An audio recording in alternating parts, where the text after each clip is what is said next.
What's up with y'all, man? My name is Ryan, Kiddo Lectures, whatever you want to call it, man. But I hope y'all are doing great today. I'm doing good. I'm doing great, honestly. Whenever it's a trading day, we're in front of the charts. It's always a great day. But like I said, my name is Ryan, Kindle Lectures. I've been in the markets for the past 4 years now. And what I'm going to do today is basically break down two markets, top-down analysis. We're starting from naked, nothing, just candles, and then work our way through it. I tell people this all the time. I have like a 98% accuracy when it comes to the directional movements of the markets. I'll put it this way.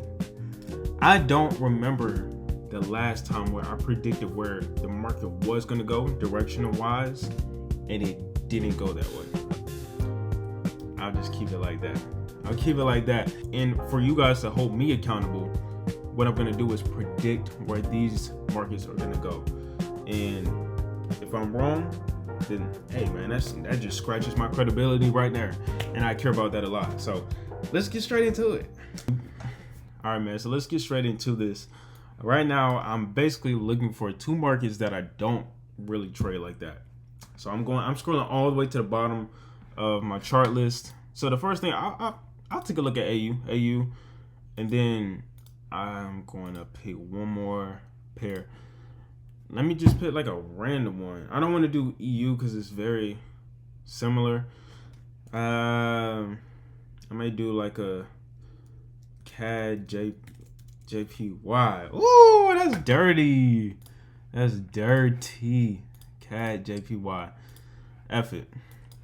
So AU and CAD JPY. I'm not gonna lie, this video is probably gonna be long. Start off with AU. So AU, as you can see, it's decent. It's actually decent for right now, but I've actually recently cut AU off about a month or two ago because it just wasn't a favorable market to be trading overall for a long time, especially for where I am now. Like I said, I've been trading for around 4 years now. Once you get to a certain point, you gotta let it go. It's like having those training wheels on a bike. Come on. Are we gonna stay there, or are we gonna advance and improve? The whole idea of this is improving and holding on your skill, on your craft, and getting better, trading new markets, faster markets, more volatile markets, and the markets that will generally pay you more. So this didn't make sense for me to continuously trade anymore. So here we go. Let's just start off on for this one, let's start off on the weekly. Typically, I start off on the daily when it comes to my top down. But for this, the weekly, I just want to get an overall overview. Just what we're looking at on the bigger picture of things. Just so that we can look at potential areas that price was recently at.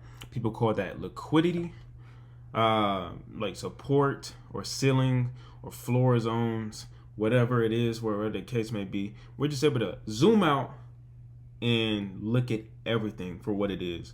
So right here, what I'm noticing is that we're obviously bullish as of right now. And why do I say that? Majorly because of certain things. Right here, we have a bearish and then followed up with an immediately bullish candle. And not only that, but we did have exhaustion on the bottom of this, meaning that initially we were coming down, sellers did have control, but then buyers bought all the way back up, gaining control. And not only that, it broke this high right here. And overall, we're just going up as of right now. Now, it may not stay like that, but as of right now, this is a bullish market. Now, in the daily time frames, this is where we get a little choppy. This is why I stay away from these markets. Y'all see this right here? That's what I call choppy. That's what I call chopped cheese, because I hate markets like that. I hate markets like that. But we're here today. We're analyzing. It is what it is. F it. We're going to figure out how we're going to go about this from top to bottom. So we are already starting the weekly. We're in the daily. And overall, as of right now, I would still say that it's bullish based off what we're looking at here. It's bullish for the most part, but it's still pretty much sideways movement. Another indication that shows me that we're sideways is the moving average. I love this tool right here. The moving average is pretty much the only indicator that I use. I don't use any other indicators, but the moving average, notice how it's pretty much sideways for the most part. Like, it's no major slope. It's not facing downwards like this. It's not facing upwards like this. It's pretty much moving to the side, if we're being honest here. And that's because price is right now in a sideways movement rather than up, rather than down. So either way, I'm going to be pinpointing certain areas that price could potentially come back up to or come back down to. Those are what I would consider a magnet zone, because typically price will come there and then reject, or come there, stay there for a little bit, and then break that point. So what I mean by that are these zones right here. Like this right here, we have exhaustion there. I'm just gonna pinpoint that. Notice how price tried to break above. It seemed like it broke, but it came immediately back down, meaning that it rejected that point. And it seems like we're in the process of coming back up to that area. Now from there, it could either reject it or it could break it. We're just gonna have to see with time. That's just the only indicator to that. But that's the daily. I know that was very, very, very, very brief. Very brief. But that's the only thing I really want to pinpoint here. I can also, if I wanted to, I could pinpoint some of these other areas. Like I see, this is we've seen a lot of touches here, touches along here, touches. Those are the areas that we really want to pinpoint. Just those areas that market has touched multiple times. That's why I call it a magnet zone, because it's constantly creating contact with it. So, and notice here that it's struggling to break above. So that's where I'm going to transition to the 4-hour time frame, just to get a further look and a deeper look into this. Let me move myself to the bottom. Yeah. So as we're on the 4-hour, I definitely want to highlight this entire zone right here. Y'all notice how it's struggling. It really is struggling to break above it. It's a magnet zone and it's struggling to break above it. Now you see it rejected once, not only once, twice, not only twice, another third time, not only third time, fourth time, not only 4 times, 5th time, and this is recently. So major area of resistance. And what I mean by resistance is you have a resistance or a ceiling, and then you have a floor known as support, because it supports you. Resistance, R, support, S, ceiling, floor. And the market will stay in between these zones unless it breaks out. So it will come and reject this using it as a resistance, then it'll come up here. Support, then it'll come up here, reject it as resistance, comes down to support, comes up to resistance. It could break resistance if it wanted to, if we do have enough volume for that, if we do have enough momentum, or it could come down and break support. And that means we have a break of structure, because you're breaking the structure. So coming back here, what I really want to look at is, I don't want to go too far back, because now if I go, let's go here to May. What does that have to do with today or this week? Not much. Now that gives us an idea of where we are in terms of this market, but it doesn't really help me with my analysis today in terms of where we could head for the next week or next 2 weeks or even this week, because we're focused on this week as of right now. So majorly I'm going to be focused on this sequence right here. Okay, first thing I'm looking at, I see we have an area of, what do we call it? Support. It uses it as a floor, as a launch pad to go up. So as we did respect this point, also I'm paying attention to the moving average. It's having an upward move there, or upward look, and then also what did it do? It broke this point, and we can call that a high. It came up here, came back down, and when it breaks key areas like this, that's when I know that we're going to head to the upside, most definitely, because that's a breakup structure. That's how I look at it. When we have real quick. I know most YouTubers tell you guys to like and comment and turn the notification bell. I'm not gonna ask for none of that. All I'm asking is for you guys to comment. That's it. Just let me know if y'all feeling this video. Let me know if you feeling the ideas. Let me know you feeling the vlogs and the trading breakdowns, all that stuff, man. That's all I ask. Let me know if you like me. Man, I don't even care, man. If you don't like me or not, we gonna keep putting these videos. But yeah, continue back to the video. We have certain highs and lows that market will create. Whenever it breaks it, sometimes it will respect it, sometimes it will break it. But that really determines our next move. Let's say if it didn't break it. Let's say if it came up and respected this, then that would give me more of a seller's mindset, because it created what is now a double top, touched it twice, and is failing to break above it. But now that it broke above, I'm more of a bullish mindset. So now that it broke above, we broke structure and it came down. This is what I call the opportunity zone. Opportunity zone means this is what we're gonna look at and look further into, because that is typically where we enter, or that is the area that we try to enter at, because that is giving us a discount. What I mean by a discount is when you have something that costs $300, would you want to pay for it when it costs $300 at that time, or would you wait, let's say maybe 1 month, maybe 2 months, maybe even a few weeks for it to decrease in price? And let's say in 2 weeks it costs $200. Would you rather get it now for $300 or wait maybe an extra week, 2 weeks to get it for $200? That's what I look at it. You can either get it up here. Up here it would cost you $300.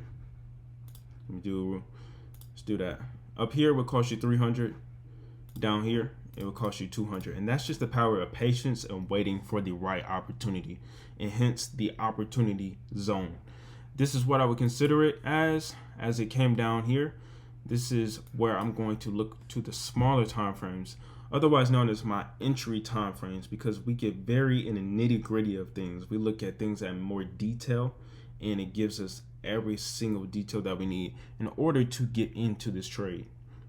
So now that's where I go down to the hourly, the 30-minute, and the 15-minute, sometimes even the 5-minute and the 1-minute time frames, to really get into it and see everything completely. It's like zooming out versus zooming in. We were initially zoomed out, and now we're slowly zooming closer and closer in, just to get some more magnification of this. My dog is tripping. So when we come down here, first thing I'm noticing, exhaustion, all amongst this area of support. And notice, I talked about this earlier, it broke that high. It was considered an area of resistance at one point, and now what did it do? It transitioned to an area of support. Before we were under it, and now we're over it. So now I'm going to be waiting for the proper signs for me to get into it. This is an opportunity zone, but we still want to wait for the right opportunity that makes sense for us to get in. You don't want to get in too early, because you can still be in the opportunity zone and get in too early.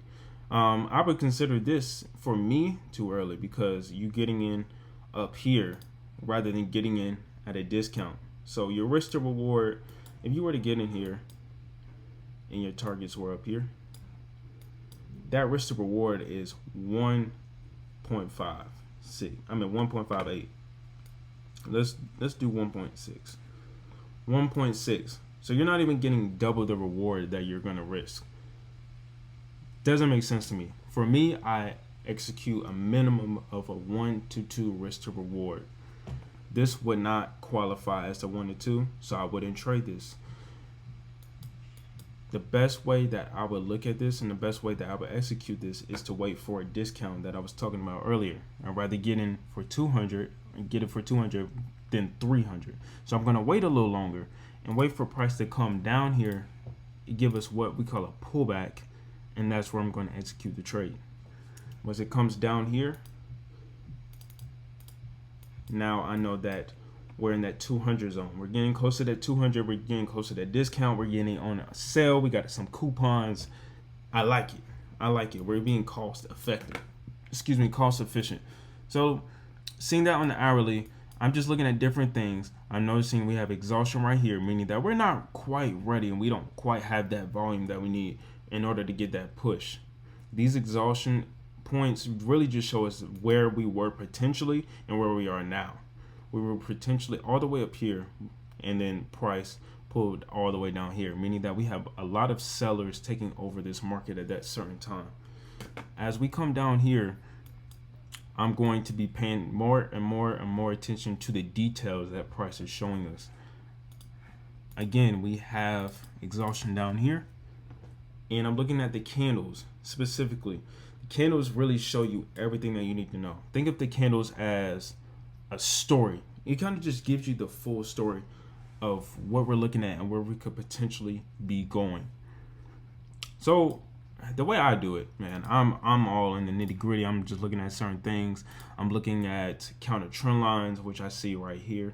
Potential counter trend line seemed to break out of it, but even if it did break out, I'm waiting for the pullback and then a bullish sign. We didn't really get a bullish sign after this pullback, so I'm still going to be waiting. I already talked about, I'll just use this.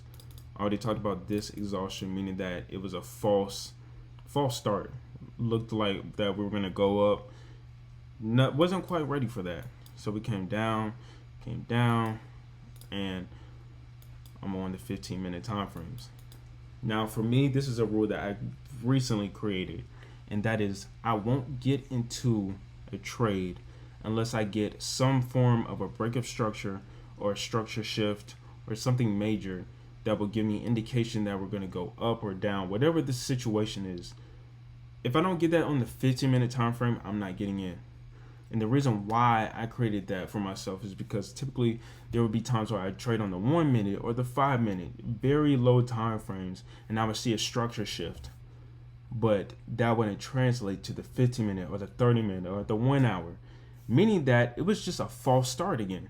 But I was too low on the time frames, very, very low on the time frames, that I thought that it was a major thing. The higher the time frames you are, the more credible that move, the more credible that structure shift, the more credible those candles are, the higher time frames that you are on. As you get to the 1 minute, the 3 minute, the 5 minute, a lot of it is just noise. Understand that. As you get higher and higher the time frames, that really gives you the full picture, and it's more concrete rather than the lower time frames. That's why we need to see a minimal break of structure on the 15-minute time frame, a higher time frame, not a 1 hour or a 2 hour, 4 hour, because those are too high of a time frame. That again gives us the overall look. But as we're on the 15-minute and the 5 minutes, sometimes I use the 5 minute, 5 and 15, and alternate between those two. Those give us more of a detail, but not too low where it's just noise. But here, what did I mean by a break of structure? A break of structure simply is breaking of a high or breaking of a low. Now notice here that at this point, price after that false start created a high. And then as it was coming down, it created a lower high as it was going down. High, lower, low, all the way down here. So it created a low. But what did it do after creating that low? It came back up. And when it came back up, it broke this point. It broke that high. That lower high that we talked about, price broke it. Meaning that now buyers are starting getting control of the market. We like that. That's green right there. That's green. That is the opportunity that we're looking at, that we're looking for. that is giving us the opportunity to get in. So once we're seeing things like that, that's where I'm going full, not full send, I don't want to say that, but full focus onto the move that we're looking at. So once we get that, still the same principle, getting in on a discount. So that's the first sign. First thing I'm looking at, okay, we have a breakup structure. Now what's next? After we have that breakup structure, I need a pullback. I need something to come back down, give us a discount. I'm getting it for 200, not 300, 200. Discount, coupons, whatever you need. Get that money, be cost efficient, cost effective. Yeah, saving money. So yeah, I'm going to go down to the 5-minute. Now that we have that 15-minute structure break, which is more solidified, now I'm going to work my way down and get the best risk to reward trade that I can get. So coming down, we're still looking at the signs. We're looking at candles. We're looking at, I think my dog want to leave. You want to leave? What are you doing? You want to say what's up? Come on. I think he want to say what's up. Sorry, y'all. Say what's up. Yo. All right, bro. All right, let me take you up. But yes, after that break on the 15-minute time frame, I'm going down to the smaller time frames. We're in the 5-minute. And I'm looking just at the signs. All the signs that I need for me to get in. Think to yourself, what would make sense? What would I need to see to get in? Simply as that. And the best thing that can happen and that will give you the best advantage is to have multiple confluences or multiple reasonings as to why you should get in rather than not get into the trade. First thing we already have is that breakup structure. Second thing we already have is we're already at this major area of support. And then now we're working on the smaller time frames. I'm looking at the moving average. Is the moving average slowly shifting? Did it cross? Did it cross the moving averages? Like certain things like that. All these reasonings that add up and give you more of a reasoning as to why you should get in, or stronger reasoning why you should get in. Now in the 5-minute, what I'm looking at is this word that you'll constantly hear me say is exhaustion. Sellers took it all the way down here and buyers said, F y'all, we're coming back up. That's what it did. It came back up here and created an area of support again. This is what I would call an area of support because it established this point. Bearish candle, then we had a bullish candle. Sellers still had the control because we had bullish exhaustion. Came all the way up here, but closed all the way down here. Sellers thought they had control, brought it all the way down here, but the buyer said, F y'all, we're coming all the way back up here. Creating an area of support, which also corresponds with this previous point here. So I like that. Now, as we have that rejection, I'm waiting for maybe one more candle. Now, it depends on the trader. For me, most likely I would get in here. That's pretty much everything I need to see in order for me to get in. But if you want to be more conservative approach and be more careful, more cautious, and wait for a further confirmation, you will wait for one more bullish candle, which we have right here. Once we have that bullish candle, that's where typically you would take your position. Now, I would place stops below the previous low.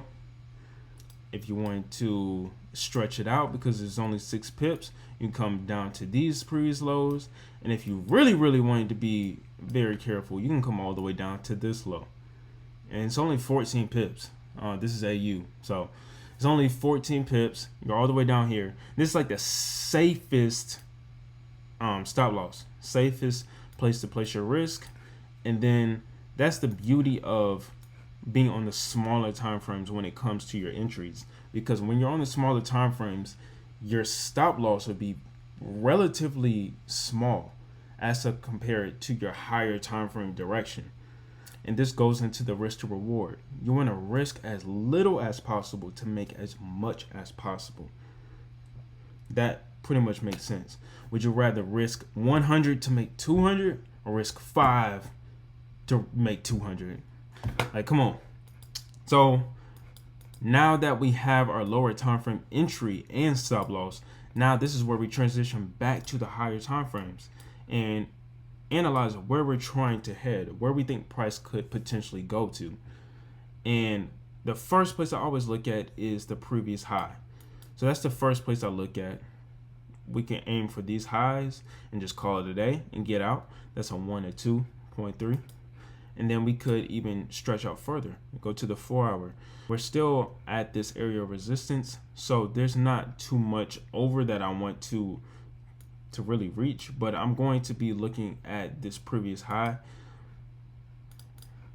Anywhere within here, I'm most likely looking to get into, to target, because I believe that price will come back into this. This is already a magnet area, and due to the fact that price is already here, most likely it's going to come there again. And that's another area that you could target. So if you don't want to only target here and call it a day, you could kind of extend it up here. You come here, you can come here. Somewhere up here, you could target. I would target up like just right there. That would be good. And then your trade is a 1 to almost 1 to 4. And still, we're using a very, very conservative stop loss. So this could really almost be like a 1 to 5. If we have our stops, let's go back to the smaller time frames. If we have our stops just underneath this low, like I said, almost 1 to, oh shoot, I'm way wrong. Hold on. Yeah, if you want to have it here or you want to have it underneath this low, that is like a 1 to almost 1 to 6, and this is like a 1 to 12, 13. Crazy. I mean, that's a crazy risk to reward. That's pretty ambitious, but it's a possibility. But that's just what I said, the power of analyzing, getting your entry stop loss placements on the lower time frames, and then on higher time frames. That's where you look at your take profit, where you want to get out at, your exit point, your target. That's based on the higher time frame.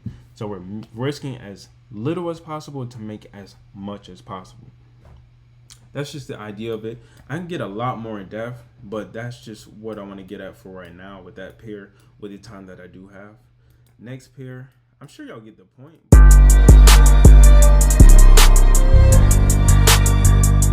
In my booty stank.